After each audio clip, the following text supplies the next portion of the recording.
오늘 이거 얘기하러 나왔어요. 탈세계화. 그래서 보통 이럴 때에는 주식 비중을 많이 낮추는 게 좋아요. 그럼에도 불구하고 최근에 굉장히 투자를 넓히고 있는 섹터가 있어요. 살짝만 좀 언급을 하자면 이제 이 관계를 끊어버리겠다는 거예요. 여러분들이 늦게 들어가서도 돈의 그 흐르는 물줄기 앞에만 서 있으면은 돈을 먹을 수 있는 구조가 나오거든요. 요즘 좀 눈여겨보시는 주식들은 좀 섹터가 있으신지 궁금해요. 제가 사실 4, 5월부터 이 부분을 가장 강조를 드렸어요. 뭐냐면 탈세계화예요. 탈세계화. 저번에도 나와서 제가 말씀드렸는지는 자세히 기억은 안 나는데 오늘 이거 얘기하러 나왔어요. 탈세계화. 제가 앞서서 시장의 얘기를 할 때 지정학적 리스크를 얘기를 한 이유가 있어요. 바로 지금 미국과 중국과의 분쟁이 좀 커질 수 있을 만한 시기다라는 부분 여러분들이 꼭 체크를 하셔야 되거든요. 그 전에 현 시장에서 가장 큰 문제가 뭐라 그랬어요? 크게 두 가지. 인플레이션, 경기 침체. 물가가 오르고 있고 거기에 경기 침체 국면이에요. 그러면 소비자들이 소비를 할까요 말까요? 하기가 어려워요. 왜냐하면 하나를 사더라도 비싼데 경기가 어려우니까 내가 받는 급여는 줄어드니까 돈을 쓸래야 쓰기가 어려운 거죠. 그렇죠. 그래서 소비가 죽어요. 그러면 기업들이 돈을 벌 수 있을 만한 상황 역시도 줄어들 수밖에 없겠죠. 그러면 그 기업의 주가 역시도 사실 떨어지는 거고, 그러한 기업들이 사실 추가적인 뭔가 투자를 해줘야 뭔가 새로운 기대감이 생기고 그나마 지금 실적은 안 좋더라도 향후 실적이 좋아질 것을 기대하면서 주식을 사겠는데 그러한 투자 역시도 꺼려지는 상황이란 말입니다. 그러니까 지금은 곧 여러모로 투자하기 굉장히 어려운 상황이에요. 이거는 기업뿐만 아니라 투자자 역시도 마찬가지. 그래서 보통 이럴 때에는 주식 비중을 많이 낮추는 게 좋아요. 네. 사실 어려우니까. 근데 그럼에도 불구하고 최근에 굉장히 투자를 넓히고 있는 섹터가 있어요. 이 부분에서 오히려 모두가 다 투자를 보수적으로 할 때 야, 여기는 왜 이렇게 투자를 강히 하는 거야? 하면서 시중에 떠돌고 있던 방랑자와 같은 돈들이 이쪽으로 쏠릴 수가 있다는 거죠. 시장은 안 좋아도 이쪽에 기회가 있다. 야, 여기밖에 지금 답이 없다 라는 생각으로 오히려 투기성 자금들이 좀 몰릴 수 있다는 겁니다. 그게 바로 이제 최근에 여러분들이 막 여기저기서 떠들어대고 있고 막 기사 뉴스에도 나오고 리포트에도 나오고 있는 바로 태조 이방원이죠. 태조 이방원 사실 여러분들 조금만 역사 아셔도 태조는 이성계고 태종이 이방원인데 그렇죠. 태조 이방원 뭔 소리냐. 누가 만든 거냐. 누가 만든 거냐. 근데 웃긴 게 제가 이제 4, 5월부터 탈세계화 많이 강조를 하면서 신이 카방반이라는 얘기를 많이 했었어요. 신이 가방반. 이건 제가 만든 건데 똑같아요. 그러니까 제가 좋게 보는 5가지 섹터의 앞 글자만 딴 거거든요. 네. 태조이 방언도 똑같아요. 이 증권가 애널리스트들이 좋게 보는 섹터, 지금 시장의 주도주 앞 글자만 딴 겁니다. 태양광, 조선, 2차전지, 방산, 그다음에 원자력 5개인데 이게 왜 그러면 강한가? 라는 부분을 여러분들이 아셔야겠죠. 신이 카방반은 뭐예요? 신이 카방반은 신재생, 2차전지, 카메라, 방산, 반도체예요. 오, 그렇구나. 좀 비슷한 게 겹치는 것들이 좀 있어요. 왜 겹치냐면 저도 그렇고 그 애널리스트 분들도 그렇고 지금 시장에서 중요한 건 탈세계화라고 보고 있기 때문에 그래요. 근데 그 똑같은 탈세계화를 보더라도 제가 보고 있는 이쪽 분야와 그분들이 보고 이쪽 분야 이렇게 살짝 이제 교집합이 있는 거죠. 교집합도 있고 겹치지 않는 부분도 있어요. 근데 저는 오늘은 제가 보는 거 위주로 왜냐면 제가 좋게 봐야지 뭔가 자신 있게 얘기해 드릴 수 있으니까 그렇게 좀 설명을 해드릴 건데, 일단은 그러니까 태조의 방언 살짝만 좀 언급을 하자면 이게 탈세계화 때문에 강한 겁니다. 이 탈세계화라는 것은 역사상 4, 50년 만에 또 나오는 역사적인 이벤트예요. 이게 러시아 전쟁 이후로 굉장히 또 크게 발발되고 있는 부분인데 탈세계화, 그냥 딱 쉽게 생각하시면 그거예요. 세계화에서 탈피하고자 하는 겁니다. 세계화는 뭔데?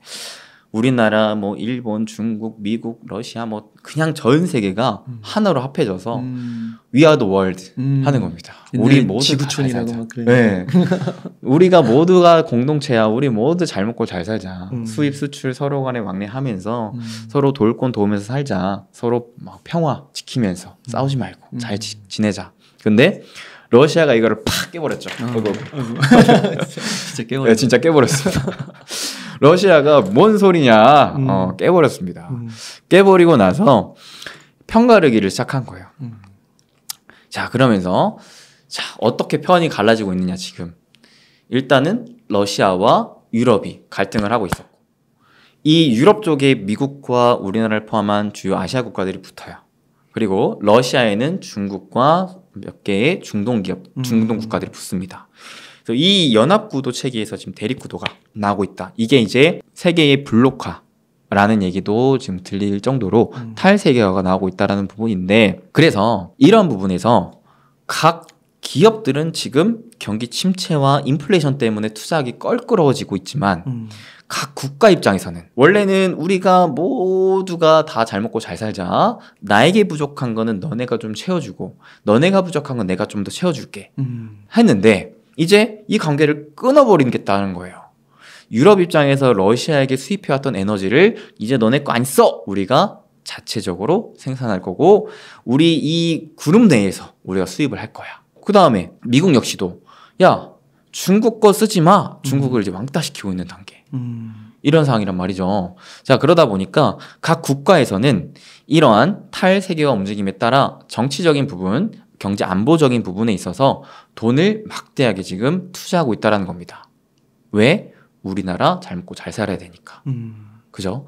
자 결국에는 우리가 투자를 할 때는 가장 중요한 게 돈의 흐름을 아셔야 돼요. 돈이 막대한 돈이 어디로 흘러들어가고 있는가 이런 것들을 캐치를 해내가야지만이 여러분들이 늦게 들어가서도 돈의 그 흐르는 물줄기 앞에만 서 있으면은 계속 돈을 먹을 수 있는 구조가 나오거든요. 지금도 그렇습니다. 전부 다가 힘들지만 몇몇 국가 입장에서 봤을 때 살기 위해서 어쩔 수 없이 네, 어쩔 수 없이 이거는 할 수밖에 없는 투자를 하고 있다는 거예요. 돈을 붓고 있다는 겁니다. 힘들지만 정말 죽지 않기 위해서. 자 그러면 거기에서 오히려 또 투자 기회가 나온다. 그러면 그 국가들이 지금 어디에 투자를 하고 있는가를 보는 거예요. 지금 대표적으로 발표한 건 유럽과 미국입니다. 사실 우리나라 우방 국가들이에요. 그래서 우리나라 증시와 우리나라 기업들이 더 크게 수혜를 받고 있는 것이고요. 왜? 우방이니까. 우리 편이니까. 자, 유럽은 어디에 투자를 한다고 했냐? 가장 큰 건 얘네는 에너지입니다. 당장에 올해 하반기에 쓸 에너지가 얘네 부족해요. 맞아요. 부족해. 얘네가 가장 심각한 문제가 에너지예요. 왜? 기존의 에너지 수입을 대부분 러시아에게 했었거든요. 근데 우크라이나 전쟁 이후로 러시아에게 이제는 더는 에너지 수입하지 않겠다. 점진적으로 줄여가겠다. 오히려 러시아 입장에서도 옳았구나. 너네가 그렇게 나와? 야, 우리도 가스밸브 잠근다. 하면서 이번에 완전 잠궈버렸어요. 왔다 갔다 막 하면서 결국에 네. 잠그더라고요. 잠가버렸습니다. 그러니까 유럽 입장에서는 더 발등에 불똥 떨어졌죠. 당장에 필요한 에너지가 필요한 거예요. 당장에. 네. 에너지가 없으면 생각을 해보세요. 여러분들 끔찍합니다. 전기를 못 쓴다고 생각을 해보세요. 이 무더위에 에어컨 못 틀고요. 이렇게 습한 날씨에 제습기 못 틀고요. 심지어 겨울에 추워 죽겠는데 히터 못 틉니다. 아 죽겠죠. 죽지 않기 위해서 유럽은 에너지에 투자를 하고 있는데 첫 번째 신재생 인프라입니다.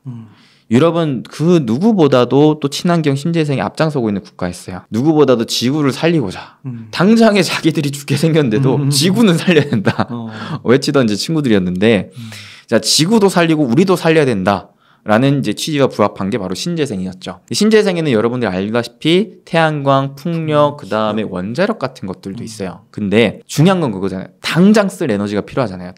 당장에 쓰기 위해서는 일단은 설비 투자의 시간과 비용이 크게 많이 들어가지 않아야 돼요. 이게 바로 태양광입니다. 그래서 유럽은 신재생에 400조를 투자를 한다고 했는데 이 중에 300조를 태양광에다 투자를 한다고 그랬어요. 그러니까 태조 이방원 또 신익 하방반 중에서도 신재생에서 제가 태양광을 또 꼭 꼽아가 드렸거든요. 태양광이요. 제가 정말 강조를 드린 이후에 뭐 현대 에너지 솔루션 같은 경우에서는 이러한 시장임에도 불구하고 150% 이상 급등을 했거든요. 그 정도로 지금 태양광이 현 시장의 주도주예요. 그 정도로 강합니다. 왜? 유럽도 그렇지만 지금 미국 역시도 마찬가지로 이번에 인플레 감축법 통과시키면서 태양광 설비 투자에 돈을 쏟아붓는다라고 얘기를 했기 때문에 그리고 여기에 또 하나 큰 모멘텀이 태양광 쪽에 있어요. 뭐가 있냐면 편가르기를 했잖아요. 우리 편인 유럽과 미국이 태양광에 투자를 한다고 그랬어요. 자, 근데 기존의 태양광 패널들을 누가 다 점유를 하고 있었냐면 중국이 다 점유를 하고 있었습니다. 야, 근데 우리끼리 지금 태양광 투자를 한다고 했는데 중요한 건 태양광 투자를 할 거면 쟤네 적군의 태양광을 써야 돼. 난 그건 끌리지 않거든. 하고 싶지 않거든. 야, 우리끼리 뭐 할 수 있는 게 없을까? 하면서 시선을 우리 쪽으로 돌린 거죠. 가만 봤더니 중국이 아니면 대표적으로 미국이랑 우리나라였어요. 아, 그래요? 네. 그러다 보니까 바이든 대통령이 가장 최근에 방한을 했을 때도 마찬가지로 국내 5대 대기업들과의 미팅을 가졌는데 여기에 OCI랑 그다음에 하나솔루션, 태양광 기업들이랑 또 미팅을 가져간 거예요. 아, 그렇구나. 네. 야, 이게 미국이 우리나라 쪽으로 태양광에 손을 벌리려고 했었던 거구나. 이게 점점 더 가시화가 된 거죠. 그래서 사실 이러한 부분에 가장 큰 수혜를 받을 태양광 기업은 국내의 하나솔루션이에요. 왜냐하면 미국의 공장을 가장 많이 갖고 있는 국내 업체이기 때문에 그래요. 근데 얘의 주가 상승률보다 현대에너지솔루션의 주가 상승률이 더 강하죠. 왜냐하면 매출 비중이 현대에너지솔루션의 매출 비중이 거의 90% 이상이 다 태양광 쪽에서 나오기도 하고 그다음에 현재 시장을 알아야 되는데 시장이 과거 금융장세 실적장세와 같이 시장에 돈이 많은 장세가 아니에요. 즉 하나솔루션과 같은 시총이 큰 기업들의 주가를 크게 올리기에는 힘이 붙이는 장세입니다. 그러다 보니까 상대적으로 동일 섹터더라도 똑같은 재료를 갖고 있더라도 물론 기업적인 가치는 하나솔루션이 더 갖고 있지만 돈의 힘으로 끌어올리기가 현대에너지솔루션이 훨씬 더 수월했다라는 겁니다. 그래서 똑같은 섹터, 똑같은 종목군이더라도 대장주가 다른 거예요. 그러니까 이러한 개념까지 여러분들이 알고 계시면 태조이 방언이 강하네. 그러면 그 중에서도 더 강한 건 뭘까를 찾기에 있어서 매출 비중과 그다음에 실적이 탄탄한 부분, 그다음에 무엇보다 시총이 작은 부분까지 여러분들이 좀 감안을 하시고 공략을 하시면 보다 더 높은 기대 수익을 좀 올릴 수가 있다. 야, 이거 되게 대단한 것 같아요. 그러니까 이게 수급에 의해서 주가가 탄력적으로 오를 수 있는 거. 네네네. 산업 내에서 이걸 딱 보는 거잖아요. 네네네. 그러니까 이게 뭔가 이렇게 주가의 투자적 관점까지 네네. 포함시켜서 보는 거. 이게 내가 특별히 또 보따리를 한번 또 풀어드렸습니다. 인사이트 엄청난 것 같아요. 자, 그 다음에 이제 태양광을 얘기했으니까 2차 전지를 또 얘기해야 되겠죠. 네. 2차 전지 역시 마찬가지입니다. 최근에 인플레 감축법 통과 이후로 강했어요. 왜냐? 미국에서는 인플레 감축법 통과를 하면서 자, 우선 우리도 역시 마찬가지 에너지에 대한 자체 공급망을 더 확충을 해야 된다. 라는 부분으로 태양광뿐만 아니라 이제 뭐 수소 이런 부분에도 투자를 한다라고 했고 그 외에 지금 우리가 가만 보니까 전기차에 대한 부분도 앞으로에 있어서 이거는 경제 패권을 가지고 올 수 있을 만한 아이템이다 싶은 거죠. 이제 제2의 반도체 산업으로 제가 봤을 때 2차 전지를 좀 본 것 같아요. 전기차 산업을. 자, 그러니까 전기차 산업을 살리고자 우리가 보조금 세금 감면해줄게. 다만 중국이랑 놀지 마. 이 부분도 역시 우리나라 기업의 호재였던 거거든요. 왜냐하면 2차 전지 배터리 시장에서 대표적인 양대 산맥이 우리나라랑 중국이에요. 근데 이 중에서 중국이랑 안 놀면 우리나라랑 더 놀 거 아닙니까? 그러니까 우리나라 기업들이 갑자기 콧노래가 절로 나오는 거죠. 오호라 하면서. 자, 이 중에서 그러면 또 어떤 기업들이 또 최대 수혜가 될 수가 있느냐라는 부분을 보셔야 돼요. 첫 번째는 마찬가지입니다. 미국은 돈을 풀면서 추가적으로 부록으로 뭐라 그랬냐면 미국 자국뿐만 아니라 미국의 우방 국가들 거를 써라. 근데 다만 미국의 생산 시설이 있는 것들에 좀 더 프리미엄을 주겠다라고 했어요. 즉 미국의 생산 기반을 갖고 있는 기업들을 우선적으로 보셔야 돼요. 이게 지금 우리나라 업체 중에 누가 가장 잘 돼 있냐면 LG에너지솔루션이 가장 잘 돼 있어요. 자, 이런 부분이 단기적으로 과연 끝날 만한 흐름이 있느냐, 탈세계화라는 부분이 저는 아닌 것 같아요. 아닌 것 같다 보니까 지금 이미 편 갈랐고 거기에 우리끼리 하고자 하는 데에다 막대한 돈을 쏟아 부었어요. 이런 부분이 과연 단기적으로 끝날까? 아닐 가능성이 높다. 좀 장기적으로 봤을 때 그러면 LG에너지솔루션의 추가적인 좀 우상향을 우리는 한번 기대를 해볼 수 있지 않을까. 근데 이 역시 마찬가지로 시총이 크다. 그러면 그 밑으로 조금 내려와야 되는데 좀 내려와 보니까 우리나라가 또 대표적으로 양극재, 소재 쪽으로도 강국인데 자, 소재 쪽으로 봤을 때 전반적으로 중국에 좀 탈피를 하고 미국과의 관계들을 끈끈이 맺고 있는 기업이 포스코 케미칼이 있었네. 그리고 그 밑단에 또 한번 좀 시켜보는데 이거는 좀 더 공부를 해봐야 돼요. 아직 쉽진 않습니다. 다만 최근에 또 장비주들의 흐름이 심상치가 않아요. 장비주들은 특히 과거에 2차 전지 배터리 셀 업체들이 투자를 할 수 있어서 사실 이 장비 쪽으로 투자를 하기보다는 소재 쪽으로 많이 투자를 했었거든요. 근데 이제는 큰 투자 사이클이 좀 돌고 있는 상황이기 때문에 이제는 좀 장비주들에게도 기회가 왔다. 가뜩이나 다른 2차 전지 관련 밸류 기업들에 비해서 좀 싼 포지션이기 때문에 이제는 슬슬 또 장비주도 이런 값싼 또 모멘텀을 받아서 또 올라갈 수 있을 만한 포인트가 되지 않을까 좀 싶어요.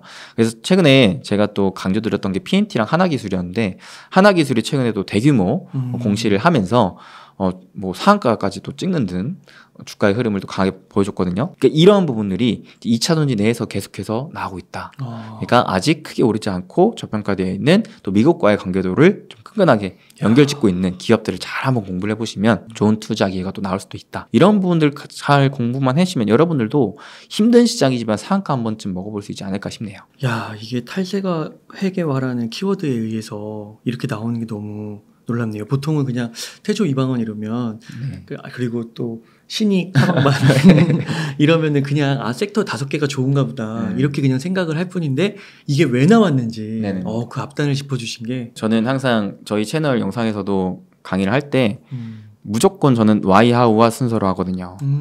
이게 왜 일어난 거고 왜 중요한 거고 이거를 어떠한 투자 포인트 관점으로 볼 것이며 마지막 종목은 무엇이느냐 를 보는데 많은 분들이 아직까지도 좀 안타깝게도 종목만 원하시는 분들이 많아요.